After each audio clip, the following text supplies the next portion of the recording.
Viele Grüße aus dem Office der Swarco Raiders Tirol hier am Tivoli-Stadion.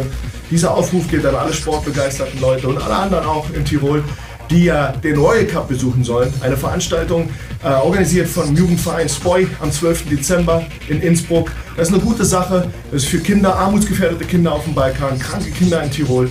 Lasst uns eine gute Sache machen, eine gute Sache unterstützen. Kommt zum Turnier Royal Cup. Connected, we are stronger. Let's go.